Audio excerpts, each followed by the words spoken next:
Welcome to Madame Raven's. This way to the library. She's been expecting you.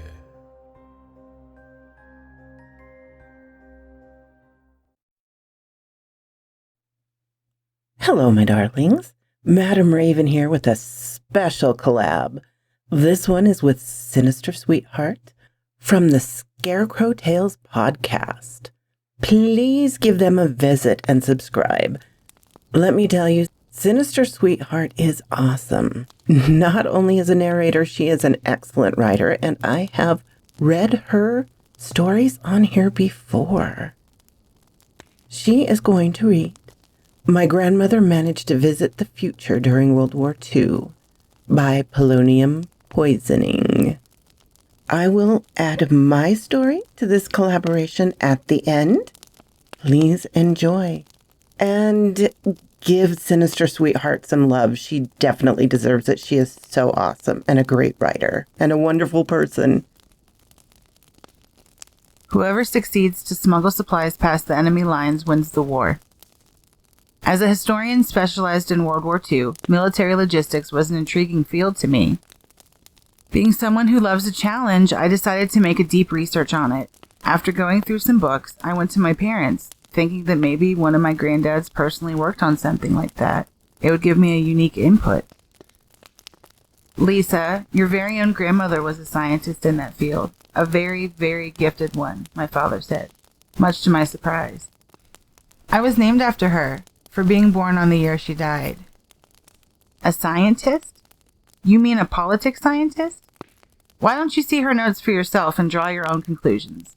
Dad was a simple man, but he spoke with eerie reverence of his late mother.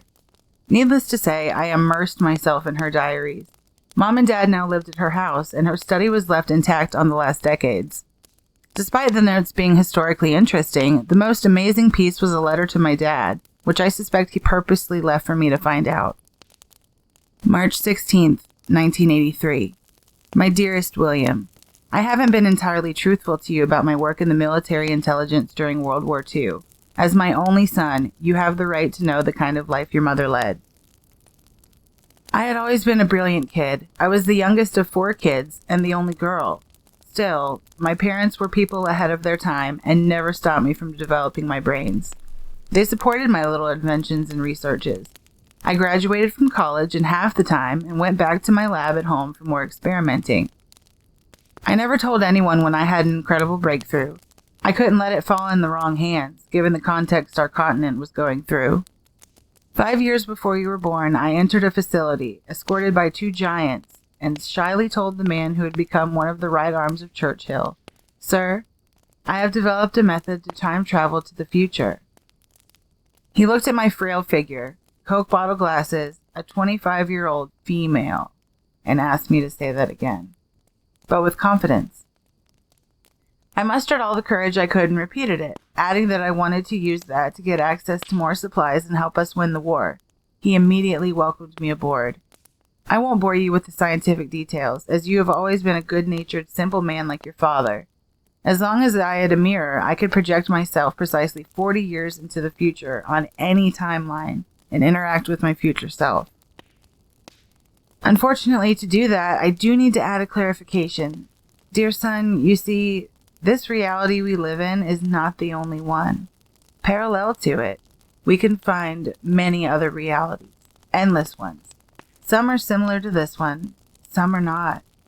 On some, I am pretty much myself, but with small changes. On some, I had already died before 65. On some, I never existed. On some, the human race never evolved. And so on. So, despite the fact that there are infinite other realities that we scientists call timelines, only a small number of them were useful to our purposes. I showed the method to my boss, and he was amazed. Using a simple full-body mirror, I could interact with 65-year-old Lisa and pass objects across the frame. This allowed us to get supplies, mainly food, and secondarily ammunition, from the future. From then on, I would be sent to the war theaters disguised as a nurse and perform my magic. I would feed our nearly starving soldiers. I would renew hope of our troops. It's not an exaggeration to say that I was a one-woman army who played a fundamental part in our victory. After all, instead of needing a whole supply strategy involving a lot of people, trucks, and God knows what else, we only needed a woman and a large mirror.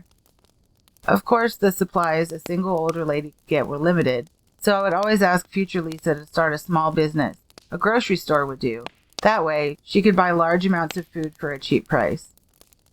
On some realities, the future me had already worked in military logistics, just like my original self, so she knew what she had to do, and she already had a whole supermarket chain, or at least a well-established small business.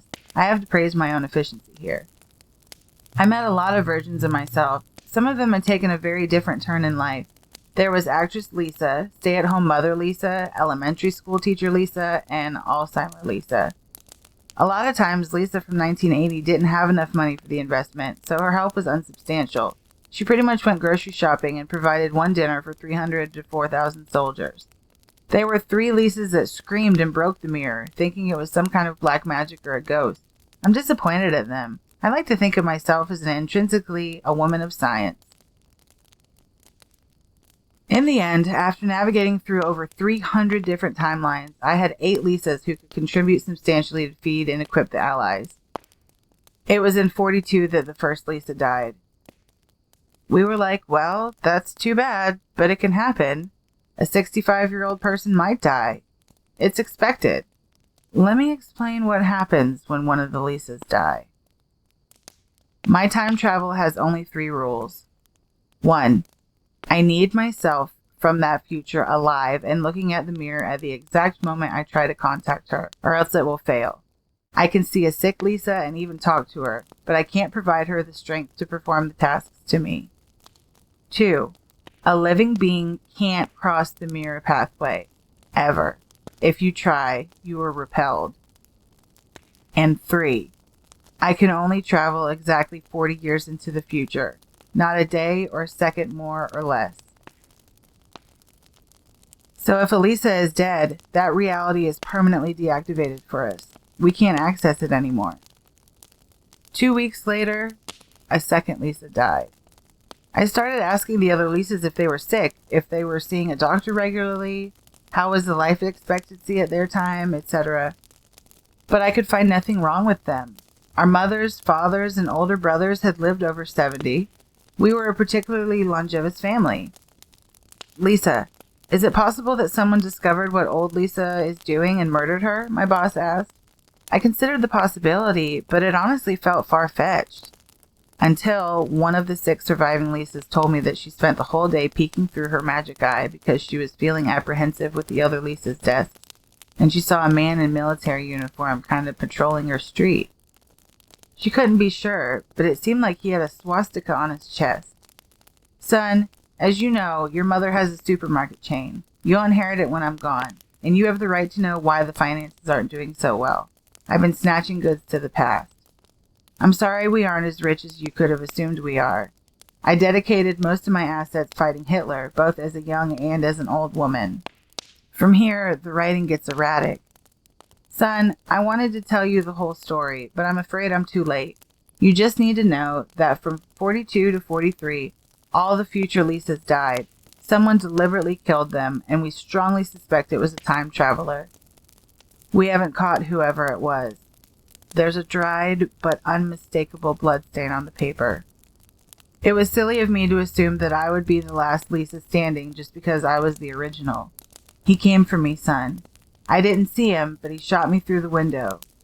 It hurts. The phone is so far. I'm sorry, son. My only regret is that I'll never have time to meet my grandchildren. Love, Mom. I didn't realize I was sobbing and clutching the letter against my chest until my father entered the study. Lisa? Yes. You know, I'll never forget the way the police found your grandmother. She was here, like you are now, with this very piece of paper, but fallen on the floor. Her guts spread through her favorite rug. They ruled out her death as attempted robbery, of course. She was old, rich, and living alone after all. So you fully believe the letter? I'm a simple man, Lisa. When I inherited the supermarket, the accountant noticed a pattern of food and objects missing that just... I consulted her intellectual friends. They all said it was stuff typical for soldier rations and general needs. High-calorie stuff mostly. I almost got in trouble due to the ammunition, too. But, it was the 80s. I see. I smiled a little. Dad, I didn't know of her, but I do believe her.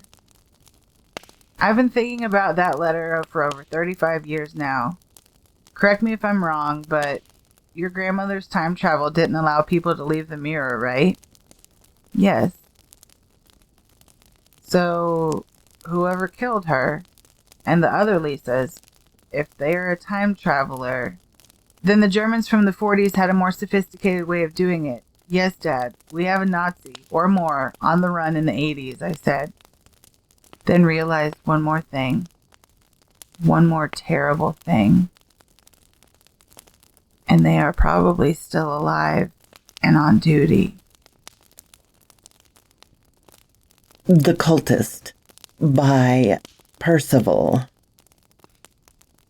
Once there were two brothers, both from the same high-standing family, twins of the flesh, but not of the mind.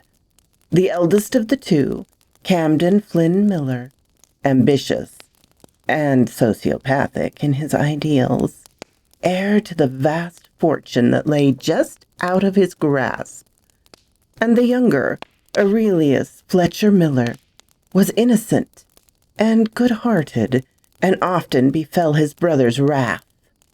The mill they ran was only a stone's throw from the house, so they often left the brothers alone, Camden always picking on Aurelius. A hatred between them developed. And as they grew, so did their feud.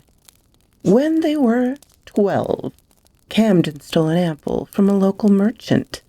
When caught, he feigned innocence. "Please, sir," he cried, "I didn't steal the apple." He looked at Aurelius, who was just pleading with Camden to return the apple. "It was my brother, but try as I may, he wouldn't give it back, so I took it, and was in the process of returning it when you approached us." He held up the apple, offering it to the merchant, much to Aurelius's dismay and Camden's chagrin. The merchant, impressed by Camden's faux honesty, gave him the apple and dragged Aurelius by the nape of his neck to their parents, who were a short distance from the twins, shopping for quilts.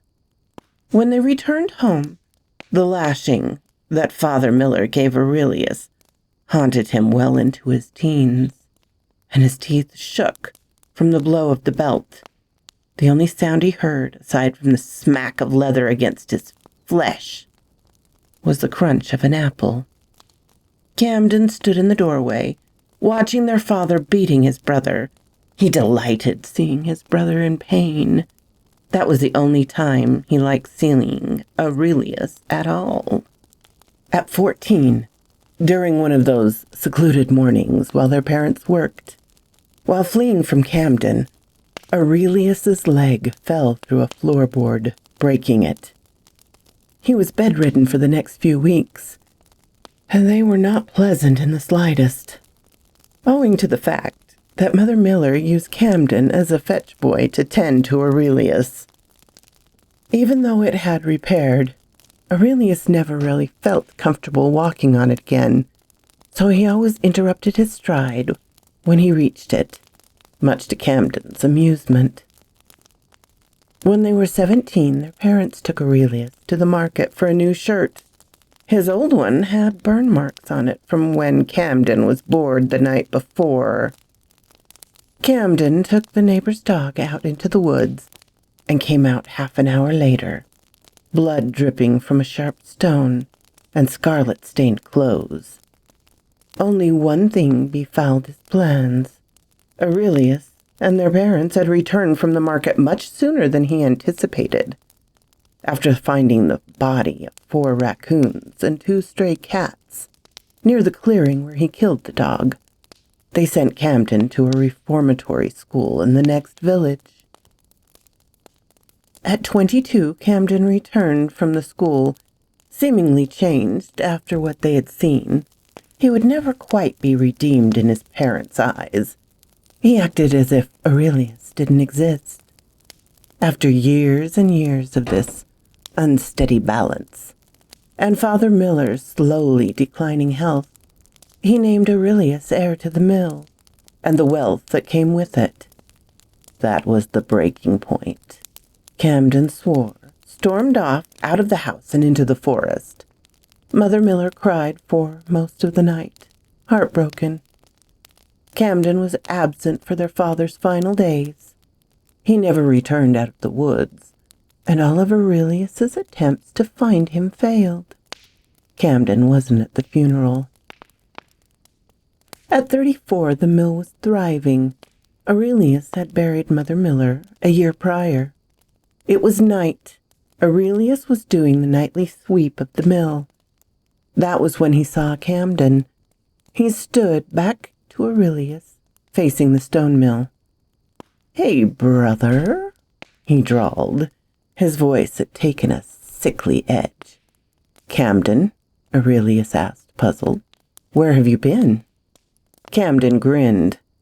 "Places you could never imagine." Aurelius brought up his torch, and for the first saw the small leather book in Camden's left hand. He turned. He looked almost like a skeleton. Deep rings punctuated his eyes. His skeletal face framed with a long beard. There exists more worlds than our own.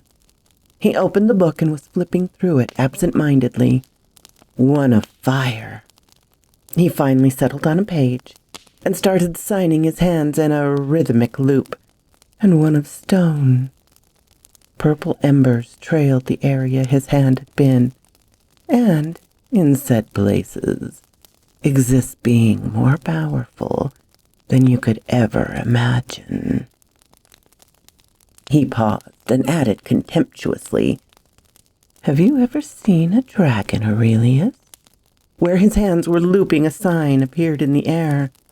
Purple fire engulfed the four edges of the mill, and Camden's mouth opened in a wolfish grin. "You see, after being cheated out of my mill, I fled into the woods to my old," he smirked, "stomping grounds, and mourned my loss, and took a step forward, and that's when he spoke to me. He took another step. He called out to me, and I listened." The fire had engulfed almost a quarter of the mill now, Aurelius's legs glued to the spot. So I set off, boat to boat, horse to horse, following the sound of his voice. I finally found him in a cave. Well, an idol of him right off the harbor of some market town. But it was enough for him to speak to me. He took yet another step forward. The cave was empty, save for a small leather book. He held it up. "I am chosen. Only I can bring him back." Camden finally reached Aurelius. The two brothers stood almost nose to nose, Aurelius's face marked with disbelief. They slowly walked out of the mill, not daring to take their eyes off the other. "What have you done?" Aurelius whispered, disgusted. The building in front of him slowly caving in, and with it, the only remnant of their father's life. No, not the only one. Aurelius broke out in a sprint to the house. Camden pursued, but slowly. He felt no need to rush. This was the moment he had waited for, after all. Once in the house, Aurelius looked to the fireplace, where above lay, in a scabbard, the sword their father had received as a gift from a family friend. Aurelius hadn't thought about it for so long. "Brother dearest," Camden called, taunting from outside. Aurelius unsheathed it. It seemed to glow dimly in the dark of the house. "Brother," he drawled. The floorboards creaked. He had entered the home. Aurelius braced himself for a fight. The floorboards kept creaking until they reached the kitchen, which was only one room off from the one where Aurelius stood. Purple fire flew at Aurelius, which he just managed to sidestep. Camden rushed into the room and at his brother. Aurelius slashed the sword upward, barely managing to slash him at all. Backing away, Camden held out his arm, hand open. His other hand moved in a complex pattern that Aurelius struggled to keep track of, and suddenly, as though it had always been there, a sword appeared, summoned from purple flame. Aurelius fought, his sword swinging, panicked and wild. Camden, however, had some experience, and though Aurelius had never used a sword before, Camden was having some difficulty with him. He was accustomed to fighting people who at least knew the basics of sword play, whereas Aurelius knew only how to swipe, dodge, or flee. His unpredictability made him hard to deal with. "What do you think you're doing, brother?" Camden called, advancing forward. Aurelius walked backwards, not taking his eyes off his brother. "There's no beating me. This is the day I've waited for. The blood of my flesh is all that I have left to complete my summoning of him. Of course I could have used my own blood," he smiled wickedly. "But where's the fun in that? Nothing you can do will stop me." "Oh, yeah?" Aurelia replied coldly. "I wouldn't be so sure." Camden came down with his sword, and his left leg fell through the floor. On the same board of wood that Aurelius broke his leg, he swore and twisted, slashing his blade of purple flame at his brother. The shift in weight caused the board next to it, weakened by the first collapse, to fall, and Camden fell through to the basement, taking Aurelius with him. The room was clouded by dust. Both brothers disheveled, but Camden more so. The majority of the rubble was on him. "You fool!" Camden cried out. His anger made his voice warble.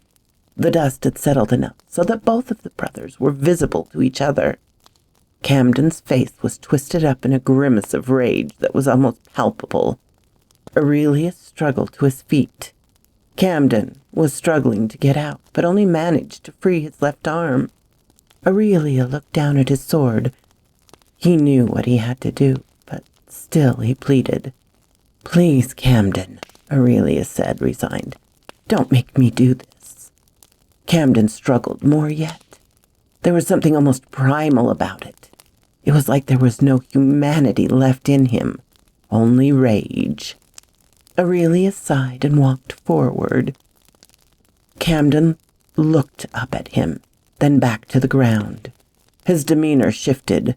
No longer was he seething with anger, but the calm and collected version of him that Aurelius had been reacquainted with. The mill house.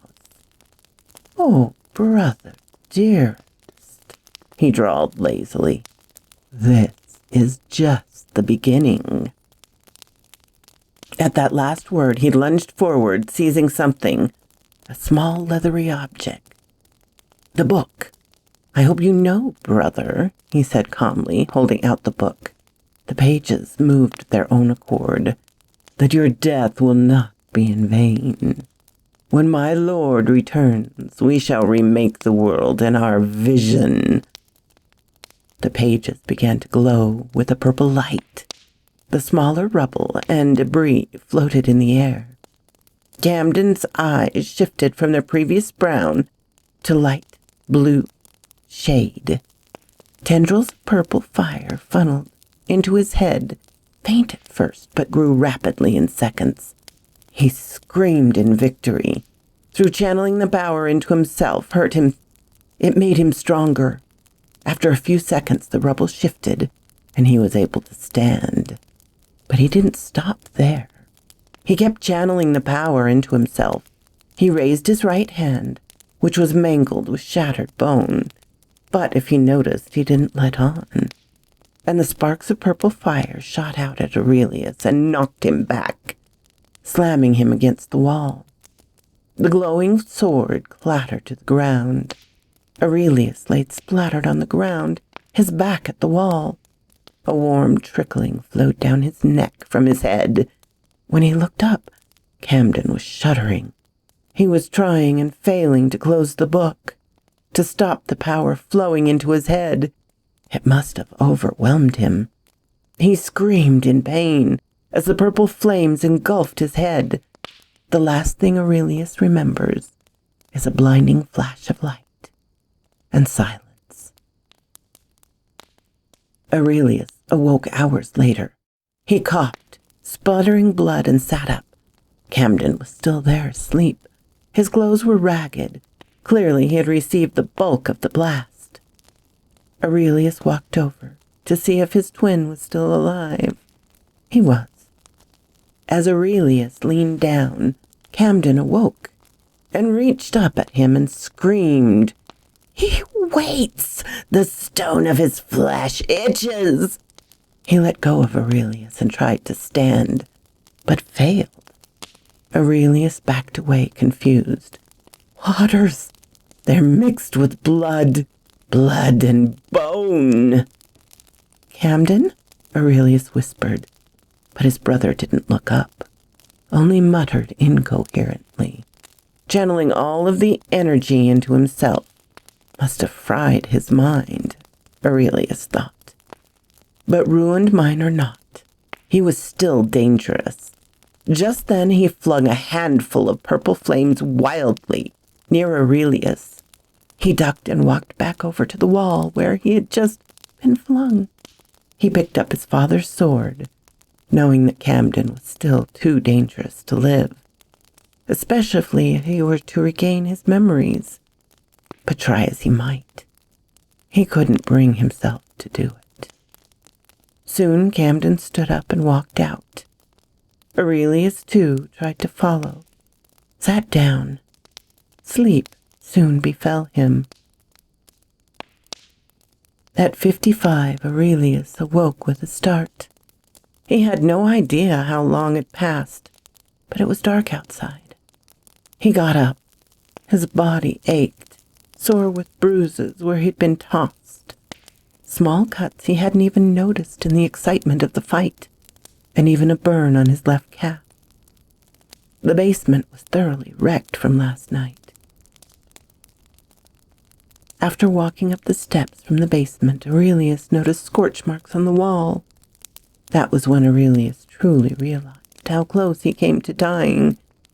He walked out from where the door once stood on its hinges and looked at the smoldering wreckage of the mill. He had devoted his life to the mill. He never married, never had kids. The mill would have died with him anyway. And that was the story. Aurelius died in that mill. His funeral was held the following day. From then on out, he was no one. After one final trip to the house, taking whatever money was left from last month's sale of grain, all the food he could fit in his bag, and finally collecting Father Miller's sword from the rubble of the basement, he set out to find his brother. Ship to ship, horse to horse, having only a vague idea where he'd be. And there were many harbor towns. At 67 he found him. Aurelius, old and crippled, walked off the ship, down the blank to the harbor. He had only walked 20 or so feet off the harbor before he found what he was looking for. A towering black beam of light shone up atop a hill, at the base of which stood a cave. He walked down the sloping steps to a dimly lit room, moss clinging to most surfaces, and 2 stalactites that reached the ground. A rat scurried out to hiss at him, but Aurelius paid it no mind. He walked down clearly carved steps that led to a circular room, in the middle of which stood a giant with bat-like wings and tentacles drooping from its mouth, from which issued a black beam of light. A figure turned around to greet him. Shriveled and hunched, his long beard white, stood Camden. "You dare to enter the shrine of my master?" Aside from not remembering his brother, he seemed normal. Maybe his mind had returned, Aurelius thought. Then he cried out random words. If they meant anything coherent, Aurelius didn't know. His composure returned. "Why, I've killed for much less." It seemed he had moments of clarity in between the madness, but he still didn't recognize Aurelius, whose hand had drifted to the steel sword at his side, before turning around and walking back up the stone steps. Though he traveled for almost a decade, he never once fooled himself. He could not kill Camden, but he had to die. Years passed. Aurelius had lost count. He had settled on top of a mountain that overlooked the entire town, including the entrance of the cave. Every day he walked up there and waited. Father Miller's sword had been placed into a stone pedestal. Aurelius sat by the sword, waiting for anything. A sign? For Camden to leave and attack the town? He didn't know. "Hello," called a voice he didn't recognize. Aurelius looked up, blinded by the sun, at the dark outline of a figure. "The townspeople said a hermit lived atop this mountain." The figure paused. "And that you had a quest." Aurelius, resigned to his fate, told the young hero about the cultist. So quoth this raven. Thank you all for coming to join me, and special thanks to Sinister Sweetheart, and my apologies to her once again. And special thanks to my Patreon supporters, Ermin, Darren and Jennifer, Laura, Mutant Artificial Intelligence, Tabby Cat, and, of course, Charlotte Emerson. If you like this, please hit the little button to let me know. If you didn't, hit the little button to let me know. Leave a comment. I'm always glad to talk with you, my darlings. I'm open to suggestions and criticisms, critiques. If you have not subscribed, please do so and ring the little bell so you know when to come up and see me. And I will talk to you next time, my darlings. Farewell.